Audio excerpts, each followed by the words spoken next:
मन धागा धागा रेशमी दुवा. लेखिका मेघना माने यादव. अभिवाचन मनाली तुंगे झाडे. भाग 32. मेरी दुनिया है तुझमें कहीं. जिया आर्या, लेट्स गो, इट्स 7:30. त्याच्या कडक शब्दांसोबत मुली काहीच न बोलता मुक्यानेच सर्वांना हात हलवून बाय करत गाडीत बसायला पळाल्या. अहो पण ब्रेकफास्ट. पोह्यांच्या भरलेल्या प्लेटकडे पाहत केलेली तिची कळकळीची विनंती ऐकायला तो थांबला नव्हताच.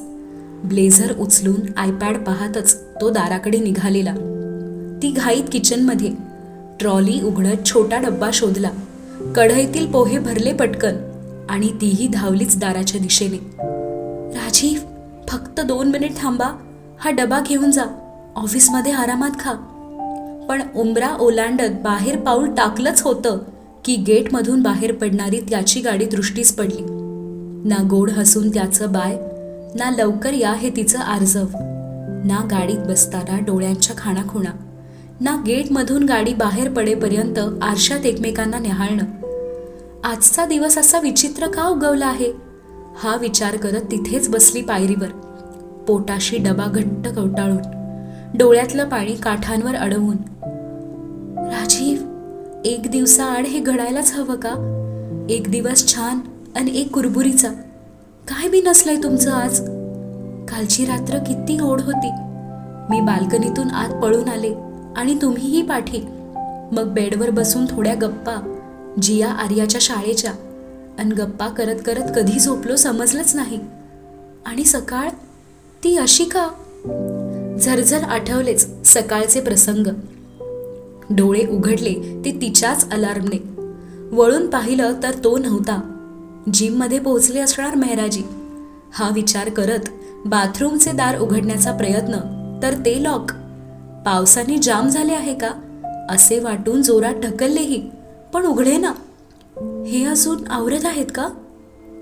अहो, ऐकलत का? दारावर टकटक करत लाडी खाक दिलीच.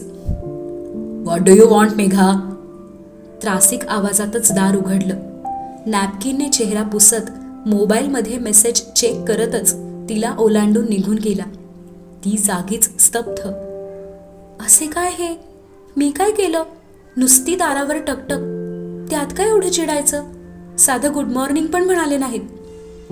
पुन्हा भेट झाली ती जिया आर्याला उठवून ती रूम बाहेर पडत होती आणि हा जिन्यांवरून धावतच रूमकडे. अचानक एकमेकांसमोर आदळले नाहीत, पण पाय अडखळलेच. गोंधळली ती, त्याच्या उजवीकडून जाऊ की डावीकडून? Megha, what are you doing? बाजूला व्हा, I have an important call. तिच्या दंडाला धरूनच भिंतीकडे उभं केलं आणि निघून गेला रूमकडे. ती पुन्हा हतबुद्ध. हे नक्की माझेच राजीव आहेत ना? मी छान हसले तुमच्याकडे पाहून आणि तुमच्या कपाळाला आठ्या. खोटं खोटं तरी हसायचं ना माझ्यासाठी. त्याचा बिघडलेला मूड थोडासा तरी ठीक व्हावा या आशेने त्याच्या आवडीचे पोहे बनवले आणि त्यावरूनही रागाचा उद्रेक. राजीव, माझं काही चुकलं आहे का? पोहे बनवले त्यात काय चूक? भारती दीदींना मी विचारलं, चालेल ना? त्या हो म्हणाल्या. तर तुम्ही पराठा बनवला नाही म्हणून चिडायचं? तुम्हाला काहीही कारण पुरतं का चिडायला? महादुष्ट प्राणी. काय करू मी तुमचं? उपाशी पोटी गेलात. आता माझ्याच मनाला बोच की मी का बनवले पोहे. डोळे मिटले हताशपणे अन अश्रू गालावर ओघळले. क्या हुआ मेघा, क्यों रो रही हो? पायरीवर बसतच ओढणीने तिचे अश्रू टिपणाऱ्या मम्मीजी. मम्मीजी, माहीत नाही माझं काय चुकलं, पण हे उपाशी गेले ऑफिसला, सॉरी. हुंदका दाटून आलाच. काय वाटेल मम्मीजींना? आमच्या लग्नाला 4 दिवसही झाले नाहीत तर राजीव ऑफिसला काहीही न खाता गेले. माझीच चूक आहे असंच वाटणार ना? अरे पर तुम क्यों सॉरी बोल रही हो? राजीव तो ऐसा ही है बचपन से, किसी भी चीज का गुस्सा खाने पे आदत है उसकी. खांद्यावर हात ठेवतच समजावलं तिला. मी पोहे बनवले पण पराठा नाही म्हणून त्यांना राग आला ना? रोज यांना पराठाच हवा हे मला माहीत नव्हतं. उद्यापासून तेच बनवेन जे यांना आवडतं. मुसमुस करतच बोलणं. डोळे भरून येत होतेच. अरे मेघा, ऐसा कुछ नहीं है. अब हमारे घर में सालों से ब्रेकफास्ट में पराठे ही बन रहे हैं. उसको भी आदत हो गई. और हाँ, वो क्या है ना, मैं भी थोड़ी सी आलसी हूँ. पराठे बनाने में ज्यादा सोचना नहीं पड़ता. मेथी, पालक, मूली, गोभी, आलू, प्याज, बहुत सारे ऑप्शंस भी है. तो पहले से मैं वही बनाती थी और भारती को भी वही सिखा दिया. डोळे मिचकावतच स्वतःचा आळशीपणा प्रामाणिकपणे मान्य करणाऱ्या मम्मीजी. काहीही मम्मीजी, तुम्ही तर एक्सपर्ट कुकिंग करता. डोळे पुसले उपड्या हाताने. खुदकन हसूही उमटले. आणि तू तर माझ्याहून पण बेस्ट जेवण बनवते. All dishes. इसलिए तो मैंने तुम्हें कहा था ना, किचन की इंचार्ज तुम ही बन जाओ और मुझे छुट्टी दे दो. तिच्या डोक्यावरून प्रेमाने हात फिरवत गोड हसल्या. नाही नाही, मी नकोच इन्चार्ज. आज सारखं काही झालं की भीती वाटते मम्मीजी. पुन्हा त्याचा रागीट चेहरा डोळ्यांसमोर आला आणि डोळे ओलसर. अरे राजीव से तुम क्यों डरती हो? वो तुम्हारे पोहे की वजह से गुस्सा नहीं था. कुछ ऑफिस का टेंशन होगा. असेल कदाचित, पण उपाशी आहेत याचं वाईट वाटतंच ना. चेहऱ्यावर उदासी पसरली. तुम कुछ दिल पे मत लेना. राजीव की इतनी क्यों चिंता करती हो? वो छोटा बच्चा नहीं है. भूख लगेगी तो चुपचाप कैंटीन से ऑर्डर करके खा लेगा. तुम दुखी मत होना. तुम्हारी कोई गलती नहीं है. मम्मीजींचं ठामपणे बोलणं. आणि ती चकित होऊन पाहतच राहिली. मम्मीजी, अशा कशा हो तुम्ही? मला तर वाटलं आता मला स्पष्टीकरण द्यावं लागणार की राजीव ऑफिसला उपाशी का गेले आणि तुमची बोलणी खाण्याची तयारीही मी ठेवलेली. हो, कारण गेल्या काही दिवसात चुलत, मावस, मामे बहिणींकडून हेच ऐकत आहे. मुलगा आणि सुनेच्या वादात चूक नेहमी सुनेचीच असणार हे गृहीत धरणाऱ्या सासूबाईंच्या अनेक कहाण्या ऐकल्या. आणि एक बारीकशी भीती मनात होतीच. चूक आपल्या मुलाचीही असू शकते हे फार कमी आई मान्य करतात. मी म्हणत नाही की सून कधीच चुकत नाही.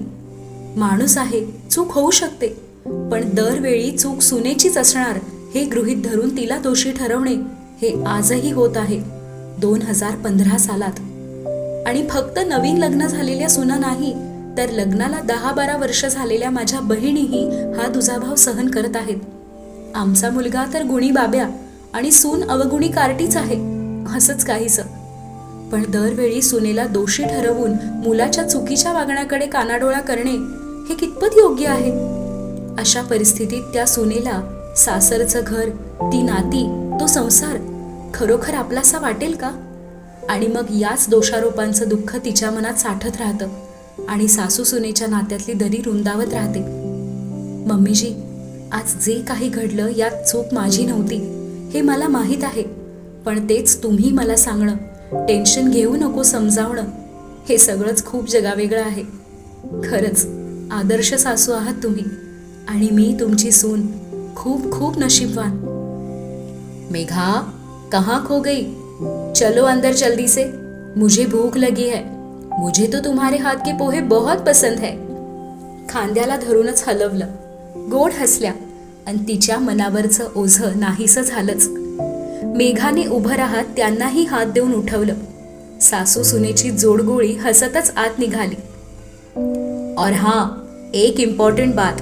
अब थोड़ी देर बाद जब राजीव का गुस्सा शांत हो जाएगा, वो मैसेज करके तुम्हें सॉरी बोलेगा या कॉल भी करेगा. जल्दी से माफ मत करना. इन पतियों को लगता है जब भी मन किया पत्नी पे गुस्सा किया और फिर सॉरी बोल दिया. हम पत्नियां भी बेवकूफ होती है. एक सॉरी में पिघल जाता है हमारा मन. बट आज तुम उसको बिल्कुल माफ मत करना. राजीव को भी तो पता चले. हर वक्त उसका ये गलत बर्ताव तुम बर्दाश्त नहीं करोगी. तिला ठणकावून सांगणाऱ्या मम्मीजींकडे पाहत तिने हसू गालातच दडवलं. बापरे, मम्मीजींचे अनुभवाचे बोल. अशीच लुटूपुटूची भांडणं मम्मीजी पप्पाजींमध्येही झाली असतील ना. 40 वर्षांचा संसार फक्त गोडगोड तर नसणारच. पण एक खात्री आहे, जर मम्मीजी पापाजी या संसाररूपी अजब गजब प्रवासातून मार्ग काढत इथपर्यंत पोहोचलेत, तर मी आणि राजीवही एकमेकांसोबत नक्कीच निभावू. मेघा, काय चाललंय? लगेच पिघळलीस का? मम्मीजींनी काय सांगितलंय लक्षात ठेव. माफ करायचं नाही. नहीं तो मैं एक काम करती हूँ, तुम्हारे आई बाबा को ही राजीव की कंप्लेंट कर देती हूँ. नितिन जी अच्छे से कान खींचकर डांटेंगे ना, तो ही इसकी अकल ठिकाने आ जाएगी. मम्मीजी किचनकडे येत तिला नवीन प्लॅन समजावून सांगत होत्या आणि सर्वांच्या प्लेटमध्ये पोहे भरणाऱ्या तिने हसतच कपाळावर हात मारला. देवा, हे काय आहे? माझ्याच आईबाबांना माझ्याच अहोंची तक्रार करणाऱ्या माझ्याच अहोंच्या मम्मीजी खरंच भन्नाट आहेत.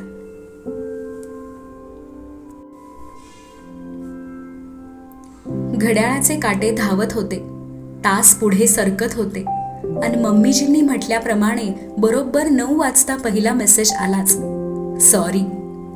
आणि त्यानंतर बेडरूममध्ये आवरताना, स्टडीत बसून काम करताना, ऑनलाईन टीम मीटिंग सुरू असताना, दुपारी जेवताना फोन थरथरत होताच. त्याच्या मेसेज आणि कॉल्सची सूचना देत होता. त्याच्या ऑफिशियल मेल्सना फॉर्मल रिप्लाय दिला तिने, पण बाकी सर्व मेसेज आणि कॉल्स दुर्लक्ष. सर्वांची जेवणं उरकून नुकतीच स्टडीकडे निघालेली ती. हातातील मोबाईल पुन्हा थरथरला. नाव पाहून गाल फुगवलेच आणि नाकही मुरडलं. राजीव, 15 मेसेजेस आणि 10 मिस्ड कॉल्स. Good going. प्रयत्न करत राहा मला मनवायचे, पण आज मी तुम्हाला अजिबात माफ करणार नाही. नाही म्हणजे नाहीच. सकाळी सकाळी मला रडवलंत. मी लवकर उठून तुमचं शेड्यूल सांभाळण्याचा आटोकाट प्रयत्न करते. सर्व काही तुमच्या अतिव्यस्त वेळापत्रकानुसार मॅनेज करते, पण तुम्हाला त्याची कदरच नाही. आज तुमच्या आवडीचे पोहे बनवले तर उगाच माझ्यावर चिडचिड केली. मग ठीक आहे, मी पण काही फ्री बसलेली नाही. काम आहे माझ्याकडे. प्रोजेक्ट लीडर आहे मी. उद्यापासून तुमच्यासाठी काहीही स्पेशल बनवणार नाही.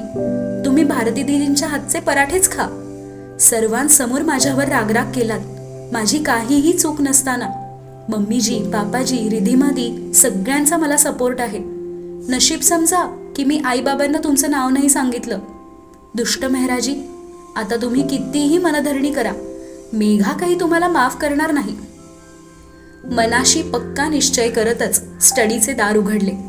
परिचित सुगंधाने तिचे स्वागत केले आणि नजर वळली डेस्ककडे. सोबत अधीर पावलेही निघाली.